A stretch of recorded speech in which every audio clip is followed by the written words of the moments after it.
حضرت عبداللہ بن عباس کی روایت ہے کہ ان میں سے ہر عذاب قوم فرعون پر 7 روز تک مسلط رہتا۔ ہفتے کے آغاز سے شروع ہو کر دوسرے ہفتے تک جاری رہتا، پھر 3 ہفتے کی مہلت کے بعد دوسرا عذاب شروع ہو جاتا۔ قحط اور اشیاء کی کمیابی اور گرانی کا عذاب، یہ عذاب مسلسل 7 سال تک رہا۔ اس عذاب کا تذکرہ سورۃ الاعراف کی آیت نمبر 130 میں کیا گیا ہے۔ حضرت عبداللہ بن عباس اور حضرت قتادہ نے فرمایا کہ قحط اور خشک سالی کا عذاب تو گاؤں والوں کے لیے تھا اور پھلوں کی کمی شہر والوں کے لیے، کیونکہ عموماً دیہات میں گلے کی پیداوار زیادہ ہوتی ہے اور شہروں میں پھلوں کی باغات زیادہ ہوتی ہے، لہٰذا نہ گلے کے کھیت باقی رہے اور نہ پھلوں کی باغات۔ عذاب کے اس ابتدا جھٹکے سے پریشان ہو کر انہوں نے حضرت موسیٰ علیہ السلام سے دعا کروائی۔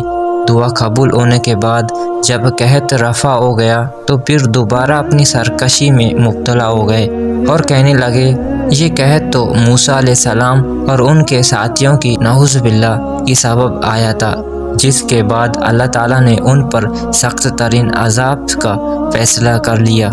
حضرت عبداللہ بن عباس فرماتے ہیں کہ جب قحط کا عذاب ٹل گیا تو قوم فرعون نے پھر کفر و شرک اور نافرمانی شروع کر دی۔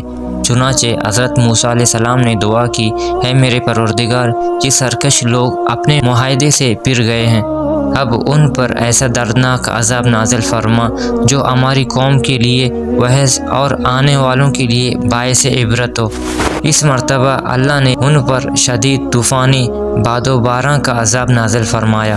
اس خوفناک طوفان سے قوم فرعون کے گھر بار اور کھیت کلیاں تباہ و برباد ہو گئی، جبکہ حضرت موسیٰ علیہ السلام کی قوم کے مکانات اور زمینیں محفوظ رہیں۔ اس طوفان سے گھبرا کر وہ لوگ حضرت موسیٰ علیہ السلام کی خدمت میں حاضر ہوئے اور التجا کی، اے موسیٰ، آپ نے پروردگار سے دعا کیجیے کہ یہ عذاب ہم سے دور فرما دے۔ ہم وعدہ کرتے ہیں کہ ہم ایمان بھی لے آئیں گے اور آپ کی قوم بنی اسرائیل پر لگائی گئی سب پابندیاں بھی ختم کر دیں گے۔ حضرت موسیٰ علیہ السلام نے دعا فرمائی تو اللہ تعالیٰ نے عذاب ٹال دیا اور ان کے کھیت کلیاں کو پہلے سے زیادہ ہرا بھرا کر دیا۔ یہ دیکھ کر قوم فرعون نے کہنا شروع کر دیا کہ یہ کوئی عذاب نہیں تھا بلکہ سیلاب کی شکل میں یہ موسلادھار بارشیں تو ہماری فائدے کے لیے تھی، جن کی وجہ سے ہماری زمینوں پر پیداوار میں کہیں گنا اضافہ ہو گیا ہے۔ اس طرح ایک بار پھر انہوں نے حضرت موسیٰ علیہ السلام سے کی گئی عہد و پیمان کو نظر انداز کر دیا اور کفر و سرکشی کے روش پر قائم رہے۔ ٹڈیوں کا عذاب، قرآن کریم نے اسے الجراد کے نام سے پکارا ہے۔ جراد ٹڈی کو کہتے ہیں۔ ٹڈی دل کا حملہ لہلاتی فصلوں کو دیکھتے ہی دیکھتے تباہ کر دیتا ہے۔ اللہ تعالیٰ نے طوفان کے عذاب کے ٹل جانے کے بعد بدبخت قوم کو پورے 1 ماہ کی مہلت دی کہ یہ حضرت موسیٰ کے وعظ و نصیحت پر غور و فکر کرے، لیکن ان کی بدعمالیاں تو روز بروز بڑھتی چلی جا رہی تھی۔ چنانچہ اللہ تعالیٰ نے ان پر ٹڈیوں کا مسلط فرما دیا۔ ٹڈی دل نہ صرف ان کے کھیتوں اور باغات کے چٹ کر گیا بلکہ گھروں کے اندر اور باہر لکڑی سے بنی ہر چیز کھا گیا۔ اس عذاب کے وقت حضرت موسیٰ علیہ السلام کا معجزہ ایک بار پھر سامنے تھا کہ اس ٹڈی دل نے صرف قبطیوں یعنی قوم فرعون کو تباہ و برباد کیا، جبکہ قوم موسیٰ علیہ السلام یعنی بنی اسرائیل کے مکانات، کھیت کلیاں اور باغات بالکل محفوظ رہے۔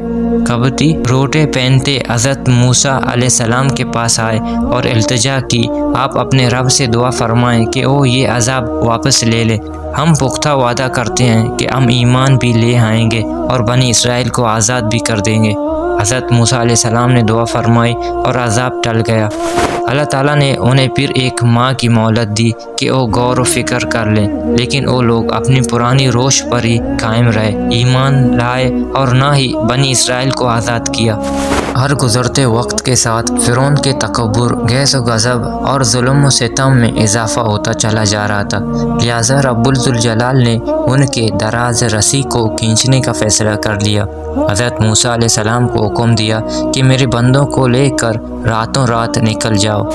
علامہ طبری بیان کرتے ہیں کہ اس حکم کے بعد حضرت موسیٰ علیہ السلام مرد، عورتوں اور بچوں سمیت 6,30,000 سوار اور 20,000 فیادی لے کر 9 محرم بروز ہفتے غروب آفتاب کے بعد مصر سے دریائے کلثوم بحیرہ احمر کی جانب روانہ ہوئے۔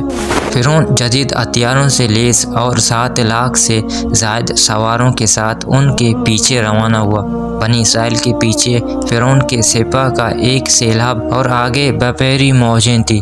پھر جب دونوں جماعتوں نے ایک دوسرے کو دیکھا تو حضرت موسیٰ کے ساتھیوں نے کہا ہم تو پکڑے گئے۔ حضرت موسیٰ علیہ السلام نے کہا ہرگز نہیں، میرا رب میرے ساتھ ہے، وہ مجھے راہ بتائے گا۔ ہم نے موسیٰ کی طرف وحی بھیجی کہ دریا پر اپنی لاٹھی مارو۔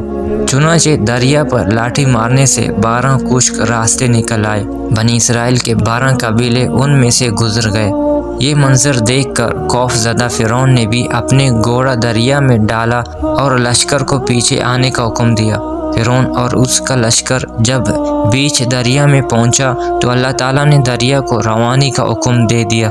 دریا کے سب راستے آپس میں مل گئے۔ فرعون جب ڈوبنے لگا تو پکار اٹھا، میں ایمان لایا موسیٰ اور ہارون علیہ السلام کے رب پر، اس کے سوا کوئی معبود نہیں، اور میں فرما برداروں میں سے ہوں۔ جواب ملا کہ اب ایمان لاتا ہے، حالانکہ تو پہلے نافرمانی کرتا رہا اور مفسد بنا رہا۔ تو آج ہم تیری لاش کو پانی سے نکال لیں گے تاکہ تو ان کے لیے نشان عبرت ہو جو تیرے بعد ہیں، اور بہت سے لوگ ہماری نشانیوں سے بے خبر ہیں۔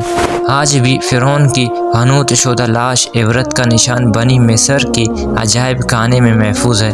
قوم فرعون پر نازل کیے گئے یہ عذاب امت مسلمہ کے لیے نہ صرف باعث عبرت ہے بلکہ غور و فکر کی دعوت بھی دیتے ہیں۔ 58 مسلم ممالک اور دہائی عرب مسلمان جس ذبحوں، آلیہ اور تنزلی کا شکار ہے وہ اللہ کی ناراضی کی وجہ سے ہے۔ ہم نمازیں پڑھتے ہیں، حج عمرہ ادا کرتے ہیں، زکوٰۃ دیتے ہیں، قرآن پڑھتے ہیں، لیکن سود کو برا نہیں سمجھتے۔ رشوت لینا اور دینا مجبوری گردانا جاتا ہے۔ جھوٹ بولنا، دھوکہ دینا معمولی بات سمجھی جاتی ہے۔ ناپ تول میں کمی، گراوٹ، بے ایمانی، ہیر پھیر کاروبار کا حصہ ہے۔ امر بالمعروف اور نہی عن المنکر ترقی کی راہ میں رکاوٹ سمجھے جاتے ہیں۔ اگر یہ سب اعمال ہی ہماری کامیابی اور کامرانی کا پیمانہ ہے تو پھر غلاظت کے اس دیر پر بیٹھ کر ہمیں اللہ کی مزید ناراضی کا انتظار کرنا ہوگا، جو انفرادی عذاب بھی ہو سکتا ہے اور اجتماعی بھی۔